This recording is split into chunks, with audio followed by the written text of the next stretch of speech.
So if you remember, कल हम लोगों ने थर्मोडायनामिक स्टेट वेरिएबल्स डिफाइन किए थे और थर्मोडायनामिक स्टेट वेरिएबल्स डिफाइन करने के बाद इक्वेशन ऑफ स्टेट क्या होता है हमने वो देखा था। तो I will quickly go through that again और फिर हम लोग स्लोली नोट्स बना लेंगे। And if you also remember, कल मैंने आपको पीवी डायग्राम भी बताया था। तो let's see once again thermodynamic state variables and equation of state. I am not going to repeat what are thermodynamic state variables क्योंकि मैंने आपको कल ही बता दिया था, but equation of state yes. तो जब भी एक थर्मोडायनामिक सिस्टम इक्विलिब्रियम में होगा, उस सिस्टम को कंप्लीटली डिस्क्राइब करने के लिए हम लोग थर्मोडायनामिक स्टेट वेरिएबल का यूज करते हैं। For example pressure, volume, temperature. तो ये जो थर्मोडायनामिक स्टेट वेरिएबल मतलब प्रेशर, वॉल्यूम, टेम्परेचर में जो रिलेशन होगा, वो जो इक्वेशन बनेगा, that is called as equation of state, right. जो सिस्टम इक्विलिब्रियम में नहीं है, जो सिस्टम इक्विलिब्रियम में नहीं है, उसको हम लोग स्पेसिफाई थर्मोडायनामिक स्टेट वेरिएबल से नहीं कर सकते। तो जब हम लोग बोलते हैं that a thermodynamic system can be completely described in terms of thermodynamic state variable, हम लोग इम्प्लिसिटली ये अज्यूम कर रहे हैं, हमारा ये अजम्पशन है वहाँ पे कि वो जो सिस्टम है वो इक्विलिब्रियम में होगा। जो सिस्टम इक्विलिब्रियम में नहीं है उसको हम लोग थर्मोडायनामिक स्टेट वेरिएबल से डिस्क्राइब कर ही नहीं सकते, राइट। और जैसे मैंने बताया, the mathematical relation between this thermodynamic state variables is called the equation of state. फिर हमने लिया था example P is equal to NRT. P is equal to NRT, ये है आपका इक्वेशन ऑफ स्टेट। देन मैंने आपको बताया था कि आप इक्वेशन ऑफ स्टेट को ग्राफिकली भी रिप्रेजेंट कर सकते हो bye plotting pressure against volume. इसको आप बोलते हो पीवी डायग्राम, या फिर इसको बोलते हो पीवी कर्व, क्योंकि एक कर्व आएगा यहाँ पे, या फिर इसको आप बोलते हो indicator diagram. Initial value of pressure, उल्टा लिख रहा हूँ मैं, this is initial value of volume, तो वी आई, और this is initial value of pressure, P I. तो V I comma P I are the coordinates of this point. Similarly यहाँ पे फाइनल वॉल्यूम और ये फाइनल प्रेशर आपका यहाँ पे आ जाएगा,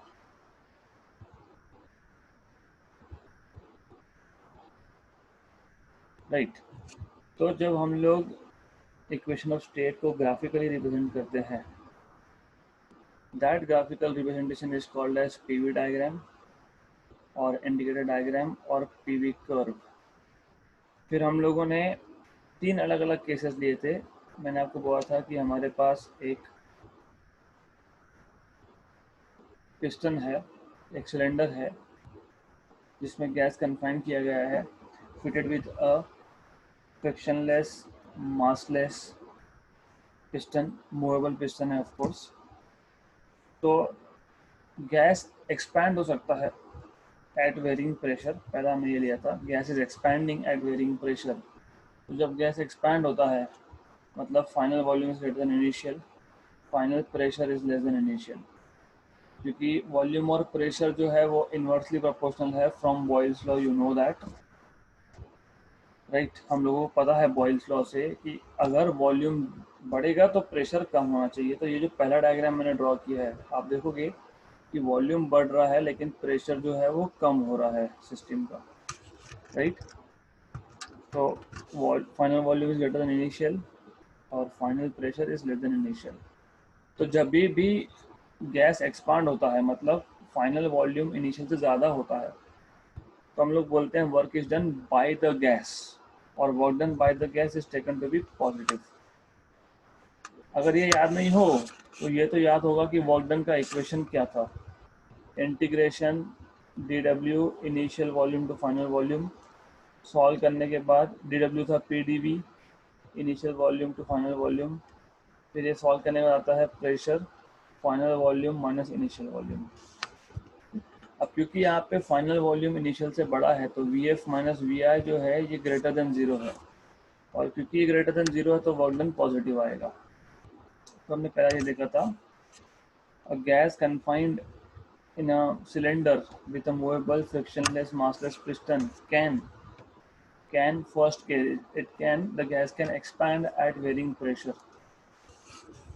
दूसरा था compression, the gas can be compressed at varying pressure. So if you remember, तो कर्व तो वैसा ही दिखा दूंगा मैं, सिर्फ यहाँ पे जो था डायरेक्शन था उससे अपोजिट डायरेक्शन में ही आएगा, राइट। तो यहाँ पे क्या है कि ये है आपका इनिशियल वॉल्यूम, ये है आपका initial pressure,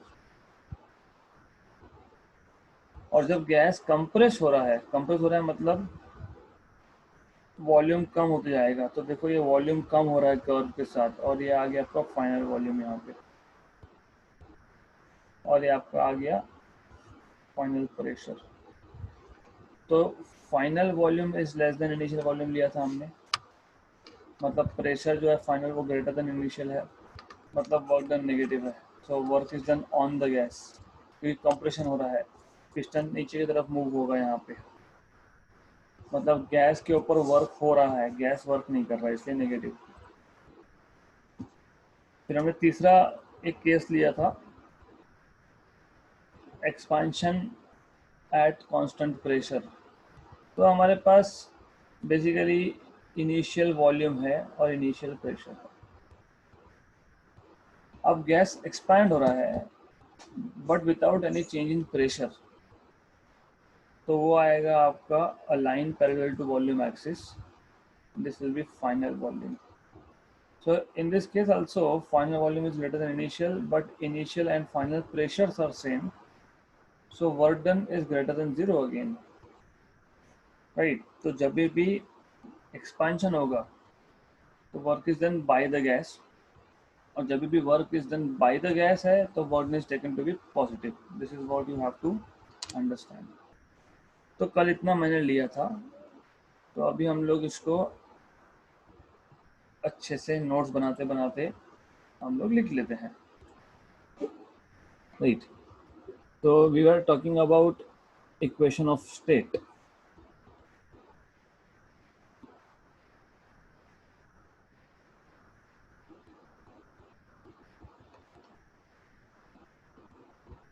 Right. So as I told you, every equilibrium state of a thermodynamic system can be completely described by specific values of macroscopic variables. Macroscopic variable मतलब thermodynamic state variables हमने last time कल के session में define किया था, right? So every equilibrium state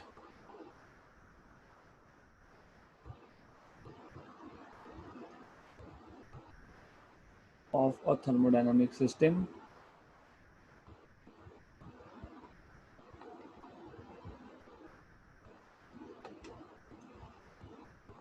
can be completely described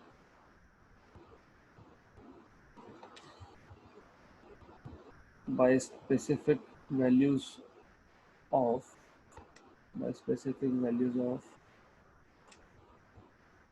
thermodynamic state variables. Thermodynamic state variables. Right. So, for example, as I told you, an equilibrium state can be described for a gas. अगर हमारे पास एक gas है तो हम लोग pressure, volume और temperature से उसको डिस्क्राइब कर सकते हैं. So, for example, for a gas, an equilibrium state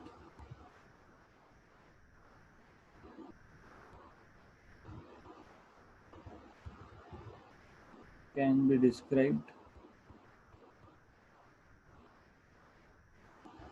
by specifying the values of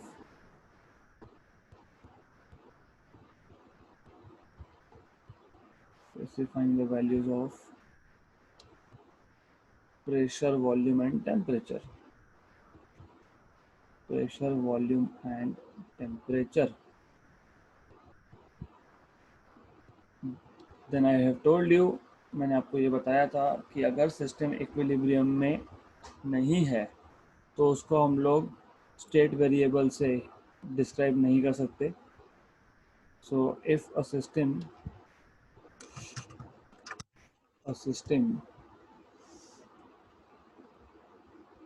which is not in equilibrium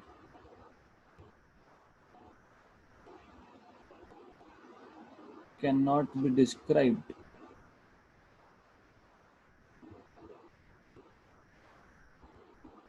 by state variables.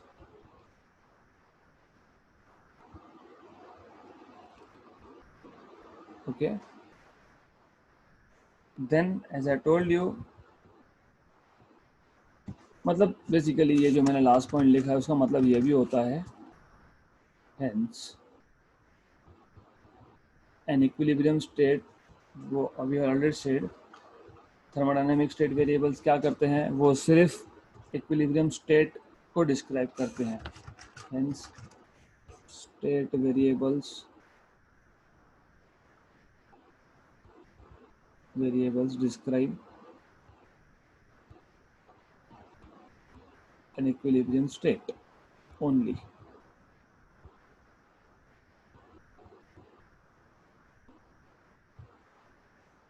तो इक्वेशन ऑफ स्टेट मतलब क्या? ये जो मैं स्टेट वेरिएबल्स की बात कर रहा हूँ, प्रेशर, वॉल्यूम, टेम्परेचर, इसमें जो मैथमेटिकल रिलेशन होगा that is equation of state. The mathematical relation between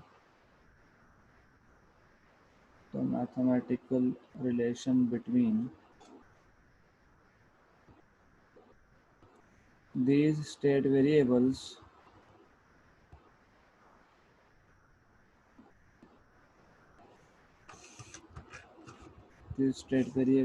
which describe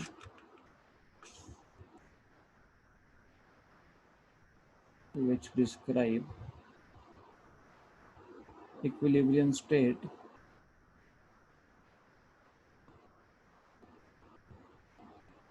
is called as equation of state.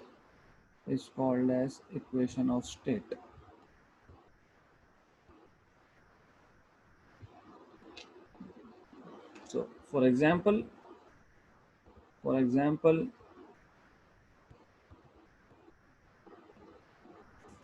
an ideal gas,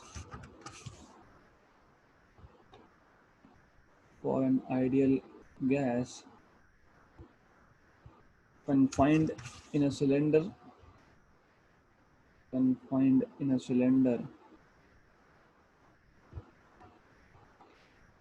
with pressure P, volume V and temperature T, the equation of state is given by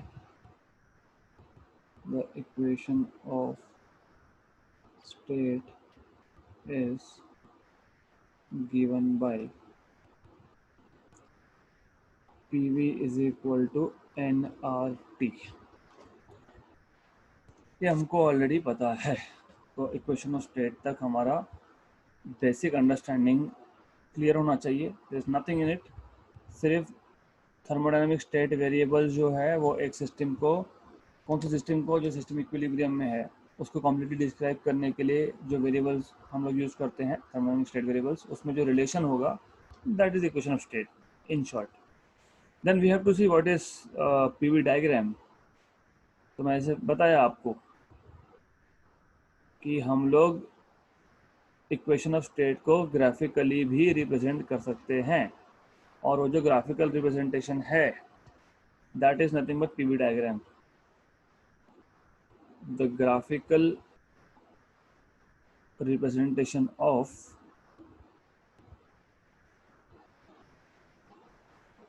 equation of state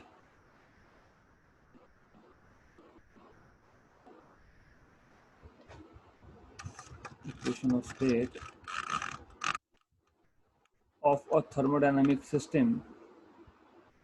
अब जब मैं यहाँ पे thermodynamic system लिख रहा हूँ तो by default ये इक्विलिब्रियम में होगा. Of a thermodynamic system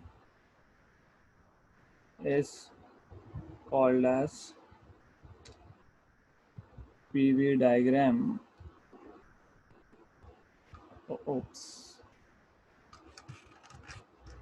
PV diagram or PV curve or indicator diagram और इंडिकेटर डायग्राम. राइट. तो अब हम लोगों ने इसके बाद एग्जाम्पल लिया था. Example of a gas confined in a cylinder with a movable frictionless massless piston. The gas can do three things: expand at varying pressure, compress at varying pressure, expand और compress, पर हमने सिर्फ expansion की बात की थी, expand at constant pressure. Right. So let's consider as I told you बहुत simple है. Consider a gas confined in a cylinder with movable with cylinder fitted with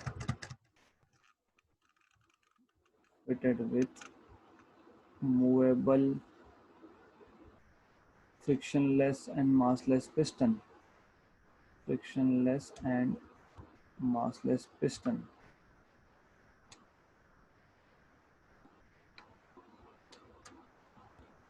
देखो बेसिकली क्या है कि एग्जाम में जब लिखना होता है ना हमको, we don't have to do any kind of रट्टाफिकेशन. It's very simple. जो समझा है वो लिखना है.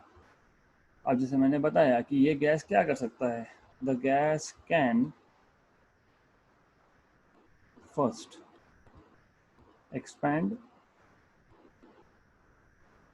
at varying pressure,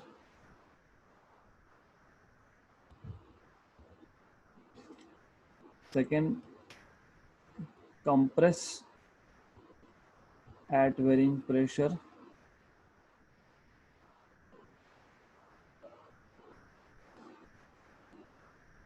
third expand at constant pressure.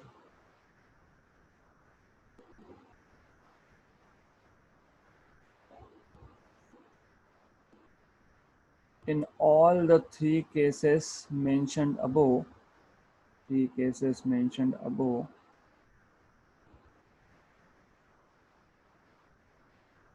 work done is given by, अभी मैंने ऐसा नहीं लिखा work done by the gas, क्योंकि ऑन द गैस भी सकता है. Just work done. So work done is given by which formula, that is integration dw initial volume to final volume, that is integration dw is pdv initial to final volume, that is pressure outside final volume minus initial volume. Let us say equation number 1. Right. So this is what you should always know now, क्योंकि ये हमको JEE NEET के लिए भी हम लोगों को लगेगा फॉर्मूला पता होना चाहिए. Let's discuss case by case now. पहला केस क्या था? Expansion at varying pressure. Right. तो as I told you, for a gas which is expanding at a varying pressure, हम लोग ग्राफिकल रिप्रेजेंटेशन दिखा सकते हैं. So for a gas expanding at varying pressure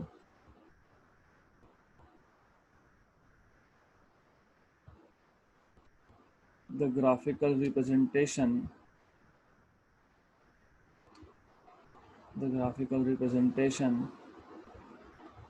मतलब PV कर्व और PV diagram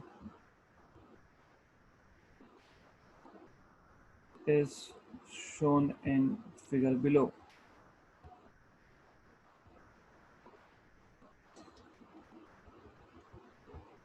So it's very simple thing. You just have to show two axes, x-axis volume and y-axis is pressure. Then the gas was initially at this state where initial pressure was given by Pi and initial volume was given by Vi. Then the gas is expanding at varying pressure, so volume will increase, it will reach some final state. Okay, what I'll do is मैं आपके text book के notation इस case में follow नहीं कर रहा हूँ. तो ये फाइनल वॉल्यूम हो गया Vf, वहाँ पे 1 और 2 दिया है, दैट्स वाई. ये हो गया आपका Pf. अभी ये जो इनिशियल पॉइंट था, लेट्स से ए पॉइंट, उसके कोऑर्डिनेट आपको पता है, इनिशियल वॉल्यूम, इनिशियल प्रेशर, और जो बी है that is final volume and final pressure. These are the coordinates. बहुत सिंपल है, right? So in this case what is happening, as I told you, in this case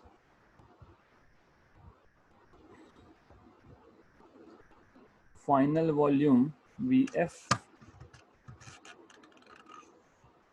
final volume Vf is greater than initial volume, is greater than initial volume Vi, and also final pressure is less than initial pressure, right? Therefore Vf is greater than Vi, Pf is less than Pi, therefore work done, which is equal to P Vf minus Vi, is greater than 0, right? Therefore work done is positive,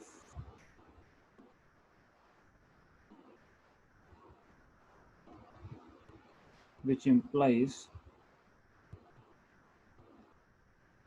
work is done by the gas. Work is done by the gas. और जैसे मैंने बताया था, work done find कैसे करते हैं, area under the curve. तो ये जो है that is given by the shaded region. Work done by the gas is the area under the curve AB, right? ये आपको पता होना चाहिए अब. So area under the curve AB represents work done by the gas, क्योंकि ये integration का ही definition से आता है. तो this is what you should no. तो सेकंड केस हमने लिया था, ये पहला केस है एक्सपांशन एट वेरिंग प्रेशर.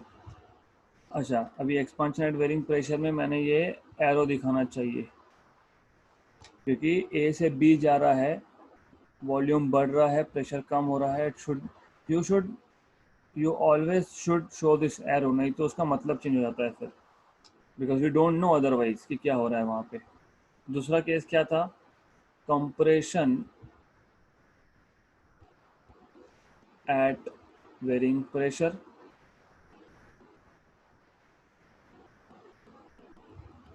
अब कंप्रेशन एट वेरिंग प्रेशर का diagram you already know this, same ही है, just the direction of arrow will be opposite. तो ये आपका आ गया वॉल्यूम, ये आपका आ गया प्रेशर. ये हो गया initial state A, initial volume V I, initial pressure की वैल्यू यहाँ पे आएगी पी आई।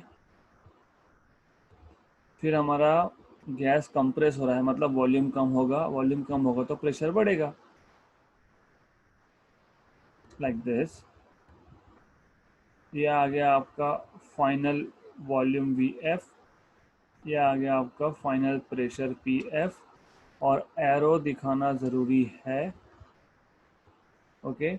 और इस केस में भी जो वर्क डन रहेगा that will be area under this curve, shaded region basically, right? So area under the curve AB, बहुत सिंपल है यहाँ पे। अच्छा, बाय द वे, पहले केस में जो था पिस्टन अपवर्ड मूव होगा, राइट? क्यों अपवर्ड मूव होगा? क्योंकि एक्सपांशन है यहाँ पे, तो that is what you should know and that is what you should also write. Easy है, right? In this case piston moves upward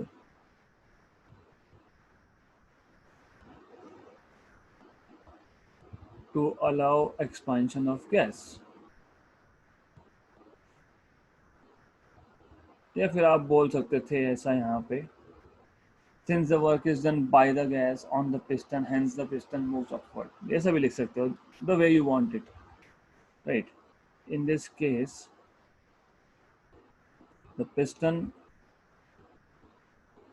moves downwards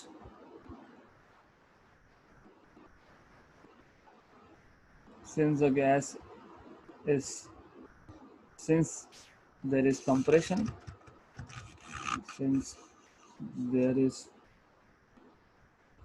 compression, hence work is done on the gas, therefore final volume is less than initial, final pressure is greater than initial, work done, which is PVF minus VI, is less than 0, right? Okay, तो इस case में भी work done is given by area under the curve AB, work done on the gas by the piston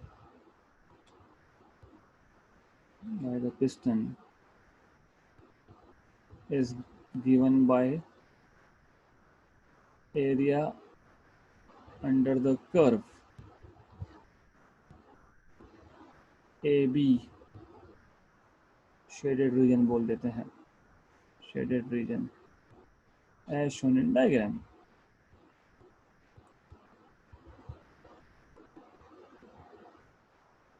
All right, अभी last है हमारा expansion at constant pressure, expansion at constant pressure.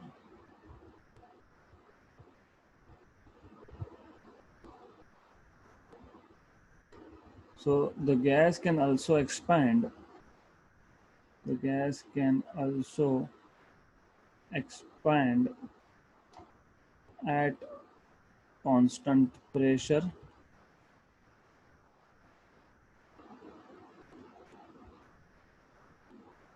figure below shows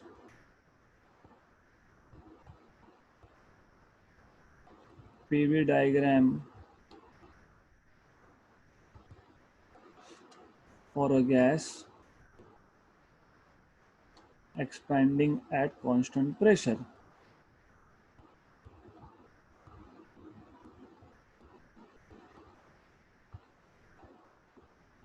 As I have told you, वापस से हम लोग y axis पे, let me just draw straight line, y axis पे हम लोग प्रेशर इंडिकेट करेंगे, एक्स एक्सिस पे वॉल्यूम इंडिकेट करेंगे। इनिशियल स्टेट था ए, वॉल्यूम की वैल्यू थी वी आई, प्रेशर की वैल्यू थी पी आई। अब ये एक्सपांड हो रहा है लेकिन प्रेशर कांस्टेंट है, तो it will be a line parallel to volume axis. ये आ गया आपका final volume V F. State आ गया फाइनल बी, वापस से वही वी आई पी आई, इसलिए वो 1 2 यूज करते हैं क्योंकि फिर यहाँ पे V F and still P F, but P F is equal to P I, तो फर्क नहीं पड़ता है, डजंट मैटर, एक ही बात है। वापस से एरिया अंडर द कर्व, मतलब ये area of the square will give you work done.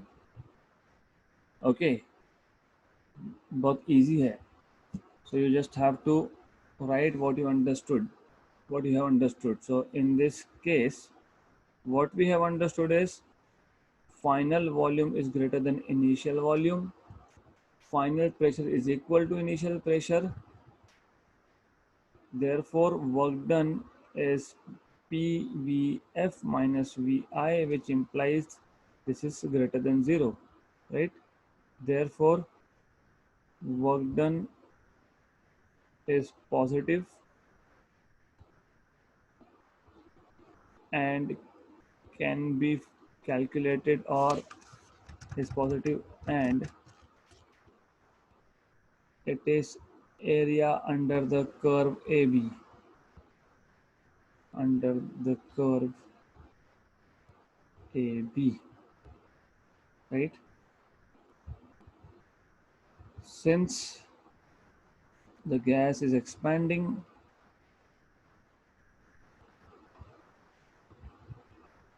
at constant pressure,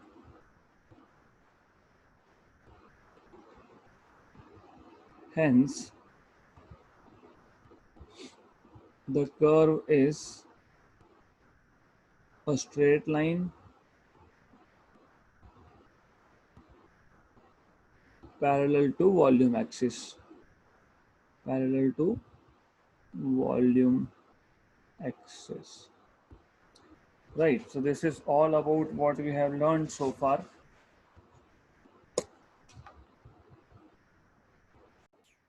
Okay, so let's move to next topic, and that topic is thermodynamic process.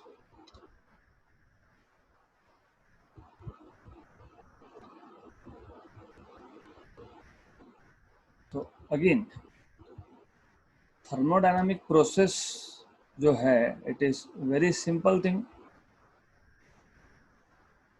Basically process का मतलब क्या, for example, अच्छे समझ लेना। For example मैं यहाँ पे एक डायग्राम ड्रॉ कर रहा हूँ, ग्राफिकल डायग्राम, मतलब ग्राफ है ये, बेसिकली इंडिकेटर डायग्राम है, प्रेशर और वॉल्यूम का रिलेशन है, और मैं यहाँ पे एक सिस्टम ड्रॉ कर रहा हूँ। ये थर्मोडायनामिक सिस्टम है जिसमें एक movable piston, massless frictionless piston fit किया हुआ है, यहाँ पे हमारा गैस है, राइट। अब हम लोग मान लेते हैं कि ये जो सिस्टम है इसका इनिशियल स्टेट, राइट, इसका इनिशियल स्टेट की कुछ वैल्यू होगी, मतलब इसके इनिशियल स्टेट की कुछ वैल्यू होगी, मतलब इसके इनिशियल स्टेट के थर्मोडायनामिक स्टेट वेरिएबल्स की कुछ वैल्यू होगी, मतलब यहाँ पे जो प्रेशर है इनिशियली, राइट, तो that pressure, for example initial state is a, और जब मैं अभी भी ड्रॉ करके बता ही रहा था आपको, initial volume V I, initial pressure P I, तो V I comma P I ये इनिशियल वैल्यूज है। अब अगर ये गैस ए से बी पे जा रहा है, मतलब इसके स्टेट वेरिएबल्स की वैल्यू चेंज हो रही है, राइट, मतलब इनिशियल स्टेट से फाइनल स्टेट में जा रहा है, इसको बोलते हैं thermodynamic process. Simple. A thermodynamic process is a procedure in which a thermodynamic system undergoes a change from its initial state to its final state, right? Otherwise आप ऐसे ही बोल सकते हो A thermodynamic process is a procedure by which the initial state of a system changes to its final state. तो A से B जा रहा है, that's it, that's what I'm saying. The values of pressure and volume are changing, and in this case ये expansion में बता रहा हूँ because this is a case where gas is expanding at changing pressure, varying pressure. तो ये मैंने आपको already बताया है. तो दिस इज अ प्रोसेस, एक प्रोसेस है ये जहाँ पे इनिशियल स्टेट से फाइनल स्टेट में सिस्टम चेंज हो गया. बहुत सिंपल सा कॉन्सेप्ट है. अब चेंज क्यों होगा? देखो कोई भी चीज है ना अपने आप तो चेंज नहीं होगी. चेंज क्यों होगा? There has to be some reasons behind it. अब चेंज क्यों हुआ होगा? या तो हीट एनवायरनमेंट से सिस्टम में गई, मतलब पॉजिटिव हीट, या तो अदर वे राउंड हुआ, सिस्टम से एनवायरनमेंट में हीट बाहर चले गया, नेगेटिव हीट. तो ड्यूरिंग अ थर्मोडायनामिक प्रोसेस या फिर during a change, such a change मतलब system is going from one state to other state. So during a thermodynamic process there may be transfer of heat from the environment to the surrounding. Environment से surrounding में जाएगा heat, या फिर that is positive heat. और positive heat क्यों बोलते हैं? क्योंकि सिस्टम ने हीट गेन किया. और there is transfer of heat from the system to the environment और टू द सराउंडिंग्स, मतलब नेगेटिव हीट. क्योंकि बेसिक क्वेश्चन है ना, लॉजिकल क्वेश्चन है कि सिस्टम एक स्टेट से दूसरे स्टेट में जाएगा क्यों जाएगा? क्योंकि या तो हीट एब्जॉर्ब करेगा या रिलीज करेगा, या फिर other way round. Other way round मतलब दूसरा तरीका है, सेकेंड मेथड है. वर्क डन होगा, या तो वर्क डन सिस्टम करेगा. कब करता है सिस्टम वर्क डन? जब वो गैस एक्सपैंड होता है, राइट. या फिर उस पर वर्क डन होगा, मतलब कंप्रेशन होगा, right. So during a thermodynamic process heat is transferred from the system to the environment, or from the environment to the system, or during a thermodynamic process work is done by the system मतलब gas, या फिर on the system. तो या तो heat का transfer हो रहा है या तो वर्क डन हो रहा है, इसलिए स्टेट चेंज हुआ. तो ये बेसिक चीज़ें आपको पता होनी चाहिए, करेक्ट. अब थोड़ा और डिटेल में अगर हम लोग गए तो बेसिकली जब भी ये थर्मोडायनामिक प्रोसेस होता है, मतलब जब एक स्टेट से दूसरे स्टेट में वो सिस्टम, वो गैस जाता है, तो बीच में कुछ इंटरमीडिएट स्टेप होंगे. सडनली डायरेक्ट तो नहीं होगा ना, इनिशियल से डायरेक्ट फाइनल, ऐसा तो नहीं होता. जब भी मैं गैस को एक्सपैंड भी कर रहा हूँ, मैं वापस डायग्राम ड्रॉ कर रहा हूँ. ये था इनिशियल वॉल्यूम, राइट. तो बाय द वे एक चीज लिंक करना जरूरी है यहाँ पे. मैंने क्या बताया था आपको कि आप thermodynamic state variable pressure volume temperature से एक सिस्टम को तभी डिफाइन कर सकते हो जब वो सिस्टम इक्विलिब्रियम में हो. इक्विलिब्रियम में रहने के लिए, अच्छे सुन लेना ये चीज़, इक्विलिब्रियम में रहने के लिए मतलब मैकेनिकल, केमिकल और थर्मल इक्विलिब्रियम में रहने के लिए ये जो भी चेंज हो रहा है इनिशियल से फाइनल स्टेट में, ये स्लो होना चाहिए, राइट. ये स्लो होना चाहिए, अदरवाइज सिस्टम इक्विलिब्रियम में नहीं रहेगा. बहुत स्लो चेंज होना चाहिए. इसको बोलते हैं quasi static process, right. So this changes, the changes during a thermodynamic process should occur infinitesimally small, मतलब very small, slow change, so that the system is always in thermodynamic equilibrium. Such processes in which the changes take place very slowly are called as quasi-static process, right. तो why I am telling you this? क्योंकि जब initial से final state में change होता है, तो ये change intermediate steps के थ्रू होता है. मतलब फॉर एग्जांपल ये था इनिशियल वॉल्यूम, और ये है फाइनल वॉल्यूम, मतलब पिस्टन इतना शिफ्ट हो गया एक्सपेंशन के, when it is expanding, right right. तो सडनली तो नहीं करेंगे ना, अगर सडनली करेंगे तो वो इक्विलिब्रियम में नहीं रहेगा। मतलब हमको क्या करना होगा, हमको पहले पिस्टन स्लोली यहाँ पे लाना होगा।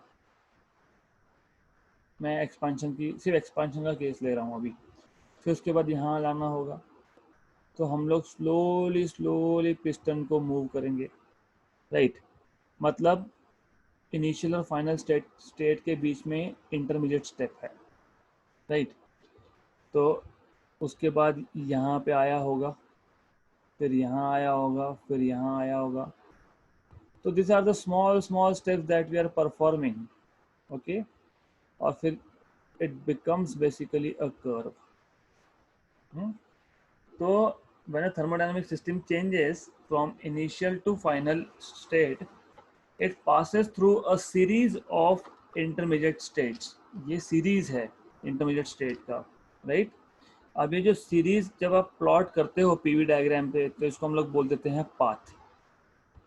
तो ये एक पाथ है, राइट। तो बेसिकली आइडिया ये है, हमको सिस्टम को इनिशियल से फाइनल स्टेट में ले जाना है, लेकिन वो बहुत स्लो होना चाहिए, क्योंकि हर बार at every instant of time, हर एक मोमेंट पे सिस्टम हमेशा इक्विलिब्रियम में रहना चाहिए। अदरवाइज मैं पी वी और टी का, टी से उस सिस्टम को डिस्क्राइब नहीं कर सकता, क्योंकि पहले ही बोल दिया हमने, P V T microscopic variables, thermodynamic state variables को आप यूज कब कर सकते हो सिस्टम डिस्क्राइब करने के लिए, only when the system is in equilibrium. System equilibrium में कब रहेगा, जब ये प्रोसेस बहुत स्लो होगा, राइट। मतलब ए से बी आते आते, फाइनल से इनिशियल से फाइनल आते आते, इस सिस्टम को छोटे छोटे स्टेप से पास होना है, सीरीज ऑफ इंटरमीडिएट स्टेट से पास होना है, और उसको आप बोलते हो, ये जो सीरीज है ये बाद में कर्व भी बन जाएगा, दैट इज पाथ। इतना कम से कम समझना था आपको, कम से कम। अब इसमें हम लोग थोड़े और चेंजेस करते हैं। चेंजेस मतलब देखो, सिस्टम इनिशियल से फाइनल स्टेट में आने के लिए बहुत सारे तरीके हो सकते हैं, जैसे कि ये बताया मैंने आपको एक तरीका, where the system is going from some initial value of pressure and volume to some final value of pressure and volume। इसको बोलता हूँ path one, right, path one. दूसरा पाथ भी हो सकता था ना, ऐसा भी हो सकता था कि पहले सिस्टम एक्सपांड हुआ एट कांस्टेंट प्रेशर ए से सी। देखो क्या हो रहा है, पहले सिस्टम एक्सपांड हुआ एट कांस्टेंट प्रेशर, हमने इसलिए वो डायग्राम्स ड्रॉ किए थे। फिर सी पॉइंट से बी पॉइंट तक क्या हुआ, प्रेशर कम हो गया, प्रेशर कम हुआ ना, यहाँ पे प्रेशर की वैल्यू थी इनिशियल प्रेशर, फिर बाद में प्रेशर कम हो गया, मतलब सी से बी कांस्टेंट वॉल्यूम पे प्रेशर कम हुआ। तो ये अच्छे से समझ लेना, ये था इनिशियल वॉल्यूम, ये था फाइनल वॉल्यूम। ए से सी क्या हुआ, एक्सपांशन, क्योंकि वॉल्यूम चेंज हो रहा है, एट कांस्टेंट प्रेशर, क्योंकि प्रेशर कांस्टेंट है, जिसको आप बोलते हो आइसोबारिक प्रोसेस, हम लोग बाद में देखेंगे। फिर सी से बी क्या हुआ, एक्सपांशन हुआ क्या, नहीं, प्रेशर कम हुआ, है ना, pressure decreases at constant volume, जिसको हम लोग आइसोकोरिक बोलते हैं। तो पाथ टू, मतलब ए से बी आने के लिए सिस्टम पहला पाथ भी ले सकता है, दूसरा पाथ भी ले सकता है, और एक तीसरा पाथ भी ले सकता है, जैसे कि ये पाथ, डी पॉइंट बोल देता हूँ। मतलब ए से डी पहले प्रेशर कम हो जाएगा, पहले प्रेशर कम हो जाएगा कांस्टेंट वॉल्यूम पे, फिर वॉल्यूम बढ़ेगा कांस्टेंट प्रेशर पे। पहले क्या हुआ, ए सी बी मतलब सेकंड पार्ट में क्या हुआ, सेकंड पार्ट में ये हुआ, पहले गैस एक्सपांड हुआ कांस्टेंट प्रेशर पे, फिर प्रेशर कम हुआ कांस्टेंट वॉल्यूम पे, राइट। लेकिन ए डी बी जो थर्ड पाथ है, उसमें क्या हो रहा है, उसमें पहले प्रेशर कम हो रहा है कांस्टेंट वॉल्यूम पे, फिर वॉल्यूम बढ़ रहा है कांस्टेंट प्रेशर पे, राइट। तो एक स्टेट से दूसरे स्टेट में आने के लिए बहुत सारे रास्ते हैं, right. It is like you can say just an analogy. सिर्फ एक एग्जांपल दे रहा हूँ. आपको आपके घर से आपके कॉलेज तक जाने के लिए बहुत रास्ते हैं, राइट. वैसे ही एक सिस्टम को एक स्टेट से दूसरे स्टेट में आने के लिए बहुत रास्ते हैं, बहुत सारे पाथ है. Clear.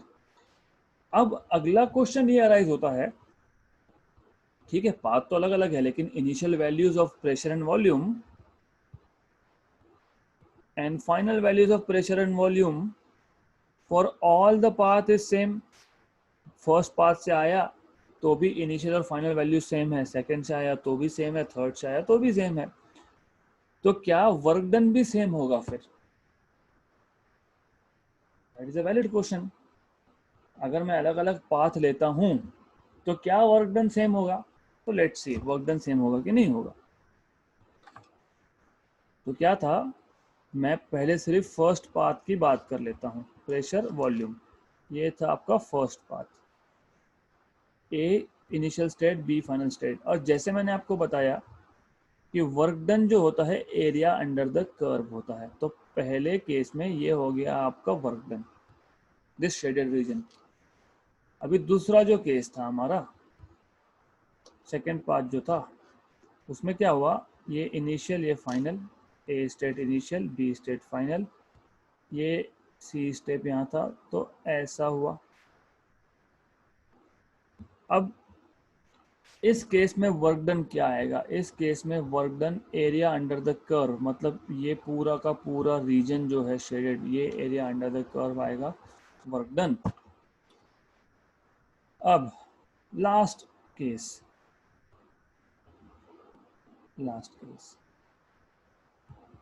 Volume pressure same here, A D D not B, A D B, ये पाथ 2 था, ये पाथ 3 है, राइट. अभी पाथ 3 के केस में वर्क डन होगा area under the curve. Area under the curve है, नहीं तो फिर आप बोलोगे ये क्यों नहीं लिया. अरे वो नहीं ले सकते ना, उस कर्व के नीचे का ही एरिया ले सकता हूं मैं, राइट. तो एज यू कैन सी तीनों केसेस में वर्क डन अलग अलग है. तीनों केसेस में, क्योंकि तीनों केसेस में एरिया अंडर द कर्व अलग अलग आ रहा है, मतलब वर्क डन अलग अलग है. मतलब हमारा कंक्लूजन क्या आएगा फिर? What we can conclude is the work done by the system does not depend only on the initial and the final states, but it also depends on the intermediate states, that is on the path along which the change is occurring. मतलब ऐसा है कि एक system एक initial state से final state पे आ रहा है और 3 अलग अलग रास्ते थे, तो तीनों के लिए वर्क डन अलग अलग है. इसका मतलब क्या होता है? इसका मतलब ये होता है कि वर्क डन सिर्फ फाइनल और इनिशियल वैल्यू पर डिपेंड ही नहीं करता. मैं बोल रहा हूँ सिर्फ उन पे डिपेंड नहीं करता. डेफिनेटली इनिशियल और फाइनल पे डिपेंड करेगा, but work done does not depend only on initial and final values states, but it also depends on the intermediate steps. बीच में आप कौन कौन से स्टेप्स ले रहे हो उस पर भी डिपेंड करता है. इसका मतलब कौन से पाथ के अलोंग चेंज ऑकर हो रहा है उस पर भी डिपेंड करता है, right. So that is a thing that you must always take into consideration. Ab, I am forced to stop it here because I need to open the desk for questions.